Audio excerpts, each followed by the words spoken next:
नमस्कार दोस्तों, आप सभी का स्वागत है आपके अपने YouTube चैनल ज्ञान स्टडी LMP पर। दोस्तों, आज हम लोग सामान्य ज्ञान यानी कि GK और GS का प्रैक्टिस सेट नंबर 4 लेकर आए हैं, जो कि आने वाली लेखपाल की परीक्षा के लिए काफ़ी महत्वपूर्ण रहने वाला है। तो आइए दोस्तों, सीधे हम लोग प्रैक्टिस सेट पे चलते हैं और इसको हल करते हैं। दोस्तों, इस प्रैक्टिस सेट का पहला प्रश्न है, संविधान सभा के संवैधानिक सलाहकार कौन थे?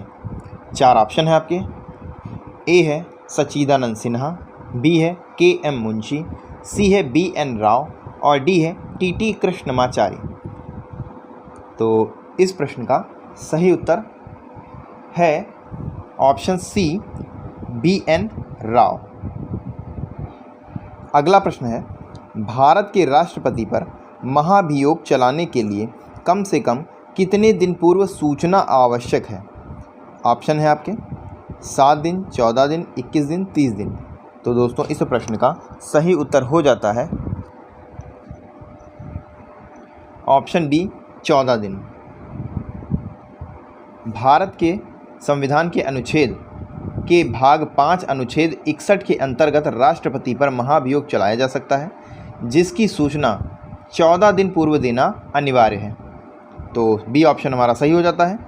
आइए दोस्तों, अगले प्रश्न पर चलते हैं। एक व्यक्ति ग्राम पंचायत की सदस्यता के लिए चुनाव लड़ना चाहता है, उसकी आयु कम से कम कितनी होनी चाहिए?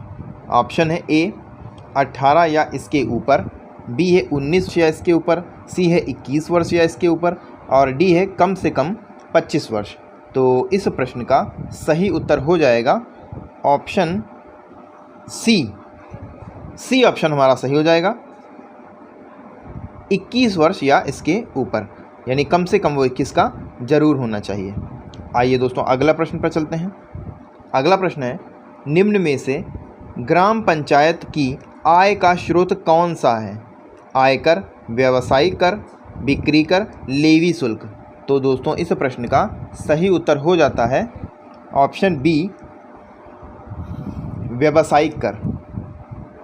दोस्तों, अगला प्रश्न है, चित्रकला की मुगल शैली को आरंभ किया था जहांगीर ने, अकबर ने, शाहजहां ने, हुमायूं ने।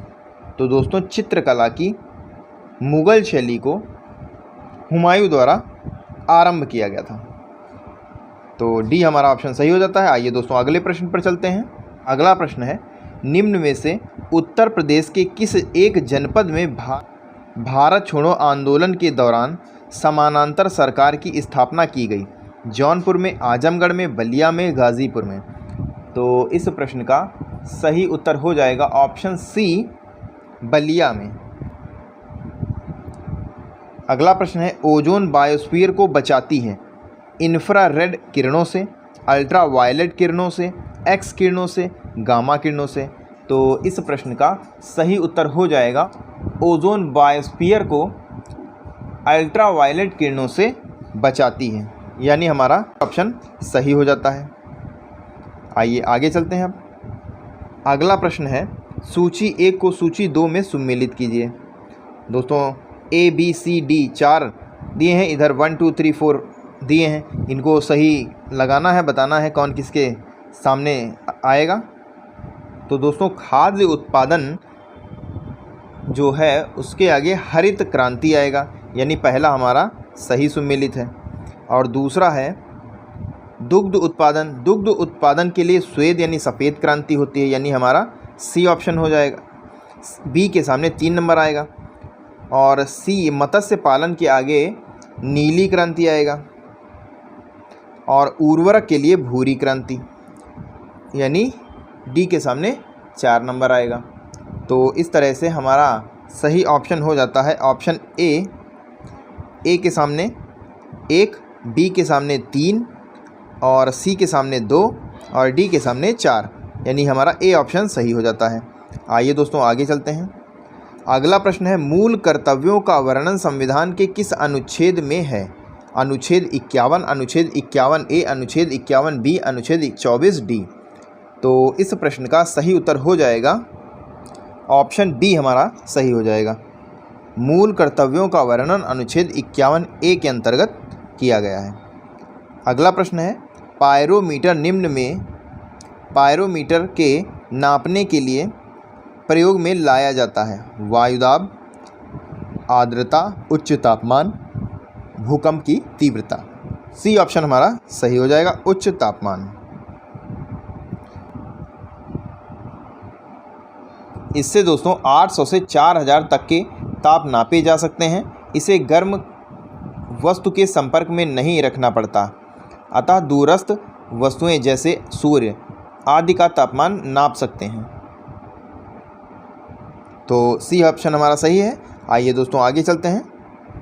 किस चिश्ती संत की दरगाह पर अकबर दर्शन हेतु अधिक जाता था?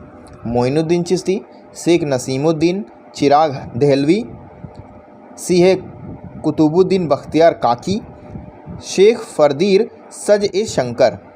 तो इस प्रश्न का सही उत्तर है ऑप्शन ए, मोइनुद्दीन चिश्ती। अकबर मोइनुद्दीन चिश्ती के दरबार में अधिक जाता था। अगला प्रश्न है, निम्न में संसार का सर्वाधिक व्यस्त महासागरीय मार्ग कौन सा है? हिंद महासागर, उत्तरी अटलांटिक महासागर, प्रशांत महासागर, दक्षिणी अटलांटिक महासागर। तो इस प्रश्न का सही उत्तर हो जाएगा ऑप्शन बी, उत्तरी अटलांटिक महासागर। अगला प्रश्न है, राष्ट्रपति के चुनाव संबंधी विवादों का निर्णय कौन कर सकता है? सर्वोच्च न्यायालय, संसद, मंत्रिपरिषद, लोकसभा और राज्यसभा। तो इस प्रश्न का सही उत्तर हो जाएगा ऑप्शन ए, सर्वोच्च न्यायालय। राष्ट्रपति के चुनाव संबंधी विवादों का निर्णय सर्वोच्च न्यायालय कर सकती है। तो आइए दोस्तों अगले प्रश्न पर चलते हैं। अगला प्रश्न है, स्वराज मेरा जन्मसिद्ध अधिकार है, मैं इसे लेकर रहूँगा। यह कथन तिलक ने सर्वप्रथम भारतीय राष्ट्रीय कांग्रेस के निम्नांकित अधिवेशन में व्यक्त किया था। कौन से अधिवेशन में व्यक्त किया था? 4 ऑप्शन आपके आगे दिए हैं। बनारस कोलकाता अधिवेशन 1906, सूरत अधिवेशन 1907, लखनऊ अधिवेशन 1916। तो इस प्रश्न का सही उत्तर कौन सा है बताना है आपको।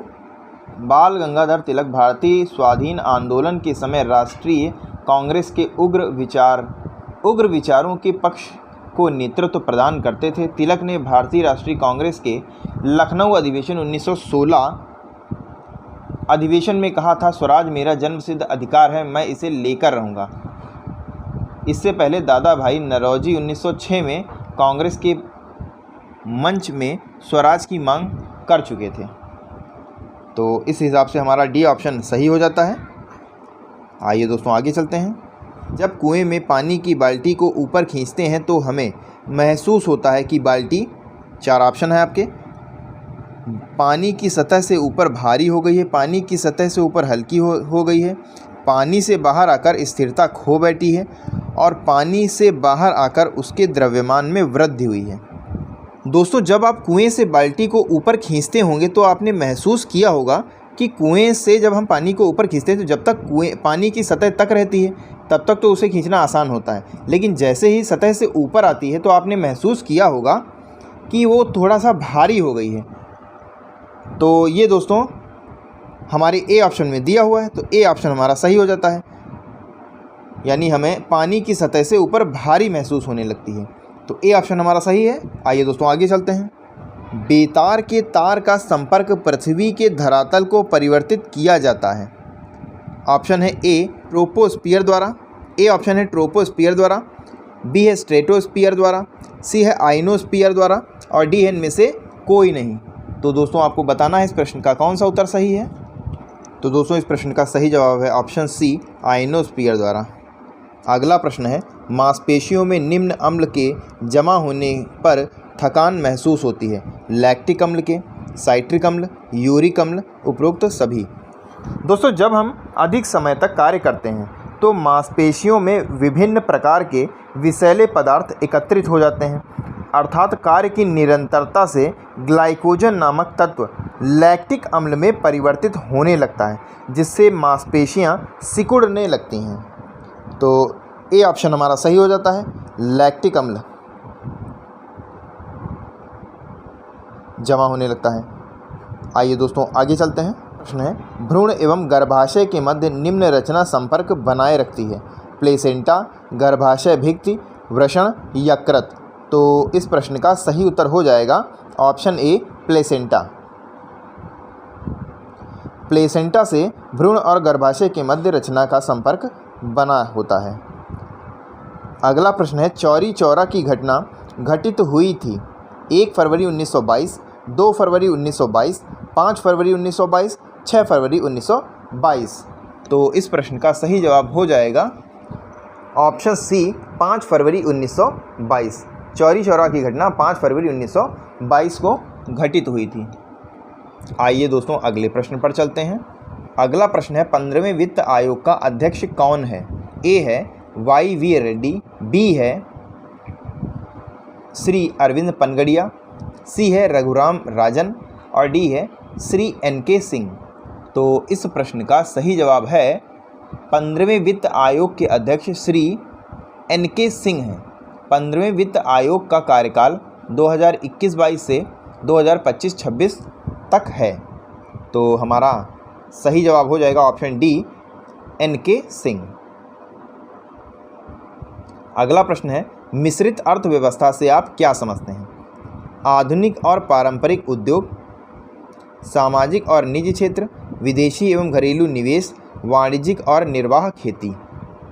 तो इस प्रश्न का सही उत्तर है ऑप्शन बी सार्वजनिक और निजी क्षेत्र। सार्वजनिक और निजी क्षेत्र ये आपके मिश्रित अर्थव्यवस्था में आते हैं। आइए दोस्तों आगे चलते हैं। अगला प्रश्न है यदि किसी वस्तु के स्थानापन्नों की संख्या अधिक है तो उस वस्तु की मांग होगी अधिक लोचदार, कम लोचदार, लोचदार, पूरी तरह से लोचदार। तो इस प्रश्न का सही उत्तर हो जाएगा ए ऑप्शन हमारा सही हो जाएगा अधिक लोचदार। अगला प्रश्न है वर्ष 1829 में सती प्रथा का उन्मूलन किसने किया था? तो वर्ष 1829 में सती प्रथा का उन्मूलन राजा राम मोहन राय की सहायता से लॉर्ड विलियम बैटिंग ने किया था, यानी ए ऑप्शन हमारा सही हो जाता है। आइए दोस्तों आगे चलते हैं। अगला प्रश्न है दोस्तों ऑप्टिकल फाइबर प्रौद्योगिकी भौतिकी के इनमें से किस सिद्धांत पर कार्य करती है? बर्नौली का सिद्धांत, न्यूटन का गति का नियम, फोटो इलेक्ट्रिक प्रभाव, प्रकाश का पूर्ण आंतरिक परावर्तन। तो इस प्रश्न का सही जवाब हो जाएगा ऑप्टिकल फाइबर प्रौद्योगिकी प्रकाश के पूर्ण आंतरिक परावर्तन के सिद्धांत पर कार्य करती है।